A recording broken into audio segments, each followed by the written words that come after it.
अस्सलाम वालेकुम। ये हमारे पास एक फार्मेसी का सॉफ्टवेयर है जो डिस्ट्रीब्यूशन, रिटेल फार्मेसी, होलसेल और फार्मेसी को और distribution level multi branches salesman को हैंडल करता है।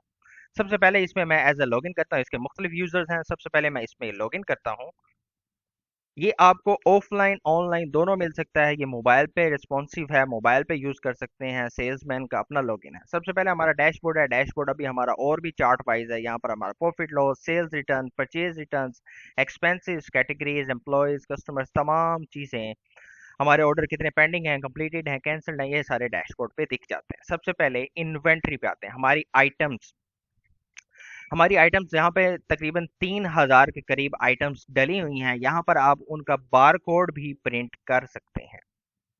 यहाँ पर आप आइटम जब डालते हैं तो उसका नेम, उसका जेनेरिक नेम, उसकी कैटेगरीज, यहाँ पर आप कैटेगरीज और भी बना सकते हैं। उसका मैन्युफैक्चरर, यहाँ से आप मैन्युफैक्चरर भी बना सकते हैं।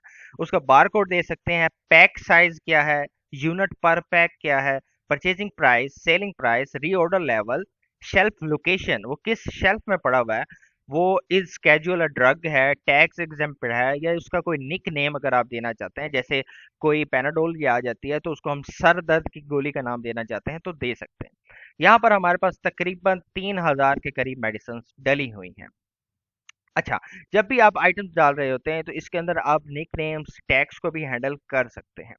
सबसे अगला फॉर्म हमारा स्टॉक समरी है। स्टॉक समरी में हम उसकी समरी बना सकते हैं कि किस कैटेगरी को हमने देखना चाहते हैं, किस मैन्युफैक्चरर को देखना चाहते हैं, किस शेल्फ लोकेशन पे देखना चाहते हैं, तो हम उस शेल्फ लोकेशन का भी डाटा देख सकते हैं। हम ऑल कैटेगरीज का डाटा भी देख सकते हैं, जिस तरह आपको दिख रहा है पैनाडोल, एबोट का 989 क्वांटिटी है हमारे पास, एवरेज कोट 55 रुपए है, टोटल स्टॉक वैल्यू इतनी है, टोटल पोटेंशियल सेल वैल्यू हमारे पास इतनी है। हमारे पास लो स्टॉक अलर्ट की भी हमारे पास एक रिपोर्ट है, जहां पर हमारे पास लो स्टॉक वाली क्वांटिटीज है। यहाँ से हम उसकी परचेजिंग लिस्ट भी क्रिएट कर सकते हैं कि किन किन आइटम्स को हमने परचेज करना है। उनकी हम रिपोर्ट को जनरेट कर सकते हैं और अपने मैन्युफैक्चरर से मंगवा सकते हैं। इस तरह हमारे पास बैच एक्सपायरी, कौन सी बैचेस हैं जो हमारे एक्सपायर हैं, वो हम यहाँ से देख सकते हैं। ये देखिए, जैसे पैनाडोल का स्टेटस ओके है, ये बैच ओके है। इसका अगर रिमाइंडर बनाना हो तो रिमाइंडर बना सकते हैं। एक्सपायर्ड स्टॉक को अगर चेक करना हो तो यहाँ से हम एक्सपायर्ड स्टॉक चेक कर सकते हैं।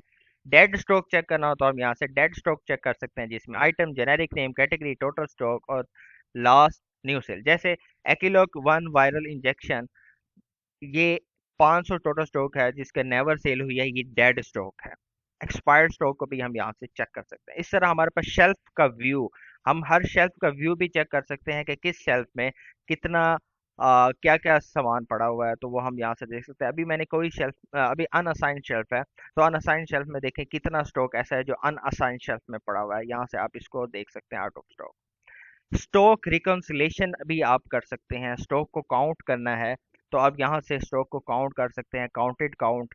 जब आप स्टॉक का ऑडिट कर रहे हैं तो यहाँ से आप स्टॉक को ऑडिट कर सकते हैं। जैसे अभी हमारे सिस्टम में 500 दिख रहा है, पर काउंटेड कोड को काउंटेड क्वांटिटी आपके पास 400 है, तो यहाँ पर दे सकते हैं और रीजन ऑफ वेरिएंस देख सकते हैं और सेव रिकंसिलिएशन भी कर सकते हैं। वेरिएंस रिपोर्ट भी आप यहाँ से देख सकते हैं। जैसे आज मेरे पास सिस्टम में 500 दिखा रहा है, मैं इसकी 400 क्वांटिटी मेरे पास है, तो मैं रीजन दे सकता हूँ सेल हो गई, तो इसको मैं सेव रिकंसिलिएशन कर देता हूँ। वेरियस रिपोर्ट में आता हूँ, रिफ्रेश करता हूँ, तो ये देखें हमारे पास टोटल श्रिंक क्वांटिटी आ रही है 100, किस इंजेक्शन की, अनअसाइंड, वेरियस 100 सेल हो गई। यहाँ से हमारे पास डैमेज रिपोर्ट, हमारे पास डैमेज रिपोर्ट भी है। कौन सा स्टॉक जो डैमेज हो चुका है वो यहाँ से हम देख सकते हैं। यहाँ से हम डैमेज की एंट्री भी कर सकते हैं। मिसाल के तौर पर एक्यूलेट वायरल इंजेक्शन, बैच इसका ये, क्वांटिटी इसकी 2, वैल्यू लॉस इतनी हुई, रीजन गिर गया था, date reported by admin, save damage. यहाँ से हम डैमेज को सेव भी कर सकते हैं, हमारे यहाँ डैमेज दिखता है। डिमांड रिपोर्ट, ऐसी रिपोर्ट जो हमारी डिमांड पे वैल्यूज आए। सेल करते हुए कुछ कस्टमर्स आते हैं, वो डिमांड पे हमसे पैंट से मंगवाते हैं, तो ये सारी वो डिमांड एंट्री है। रीऑर्डर बाय मैन्युफैक्चरर, हम यहाँ पर मैन्युफैक्चरर को सिलेक्ट करते हैं और उसकी रीऑर्डर मंगवाने वाली तमाम अदवियात आ जाती हैं, और यहीं से हम उसकी प्रिंट ऑर्डर लिस्ट भी निकाल सकते हैं जो हम मैन्युफैक्चरर को दे सकते हैं और उससे उस चीज़ का ऑर्डर मंगवा सकते हैं। इसी तरह अब हम आ जाते हैं सेल्स में। हमारे पास सेल्स पीओएस है। ये एक कंप्लीट स्क्रीन है जिसमें आप चीज़ों को सर्च कर सकते हैं, आपको रियल टाइम उसकी क्वांटिटी, आउट ऑफ स्टॉक, ये सब कुछ मिलता है। यहाँ से आप उसको बार कोड से भी सर्च कर सकते हैं, यहाँ से आप उसको उसके कोड से भी सर्च कर सकते हैं, उसके निक नेम से भी सर्च कर सकते हैं। ये देखिए, जैसे ये इस बैच की पड़ी हुई हैं वो हमने मंगवा ली। यहाँ पर डिमांड एंट्री भी हो सकती है, जैसे मैंने आपको बताया था किस आइटम की आपने डिमांड एंट्री करवानी है, तो यहाँ से आप डिमांड एंट्री कर सकते हैं।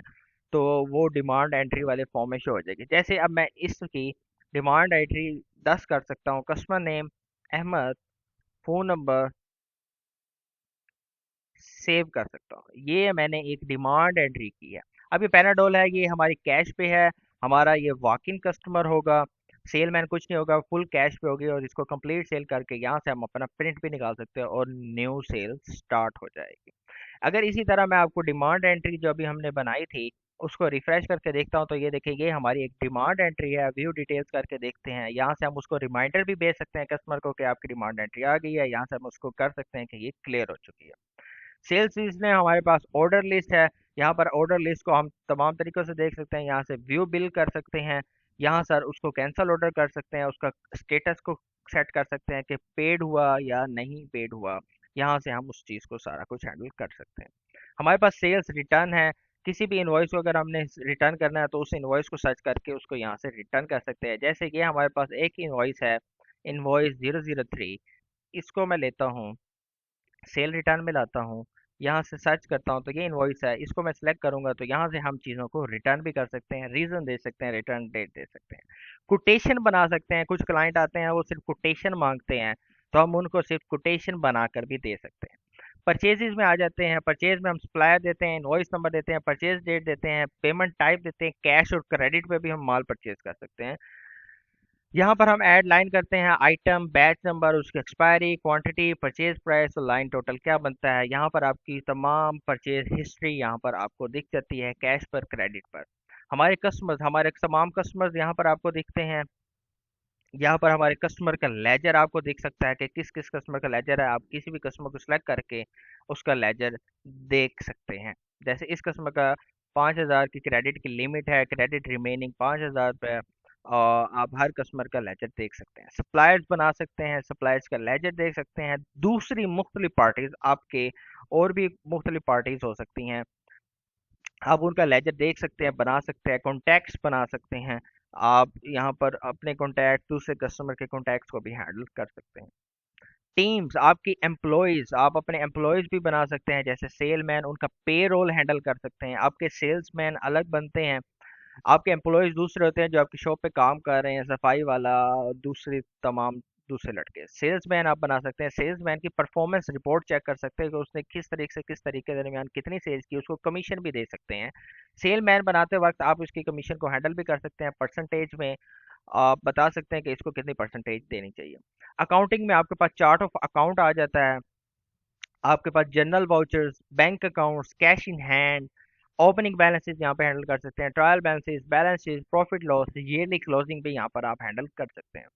आपके फाइनेंस में आपके एक्सपेंसेस, अगर आप सिंपल एक्सपेंस हैंडल करना चाहते हैं, चार्ट ऑफ अकाउंट से हैंडल नहीं करना चाहते हो, तो आप यहाँ से सारे अपने हैंडल कर सकते हैं। आपकी यूटिलिटीज एक्सपेंसेस, पेट्रोल, आपका रेंट, आपके हर चीज़ें यहाँ पर हैंडल कर सकते हैं। एक्सपेंस रिपोर्ट आप यहाँ से देख सकते हैं।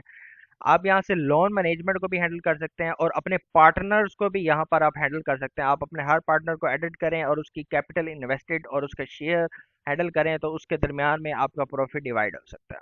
आप रिपोर्ट्स में आ जाए। रिपोर्ट्स में हमारे पास सेल्स की तमाम कंप्लीट रिपोर्ट्स मौजूद हैं, हमारी परचेजिंग रिपोर्ट मौजूद है, by suppliers, expiry loss reports, credit ageing reports, price change log, sales return reports मौजूद हैं। सेटिंग्स में हमारे पास जनरल सेटिंग्स हैं जहां पर आपने डिफॉल्ट लो स्टॉक थ्रेशोल्ड, क्रेडिट लिमिट और ये चीज़ें हैंडल कर सकते हैं। आप कंपनी के प्रोफाइल को हैंडल कर सकते हैं, बार कोड की सेटिंग्स को हैंडल कर सकते हैं, अपना बैकअप सेटअप कर सकते हैं, और यूज़र एक्सेस, यहाँ पर आप जो भी यूजर्स बनाएंगे उसकी आप एक्सेस उसको यहाँ से ही दे सकते हैं कि can view can edit in profiles को कर सकता है कि नहीं कर सकता। आप मुख्तलिफ यूज़र की परमिशन यहाँ से बना सकते हैं।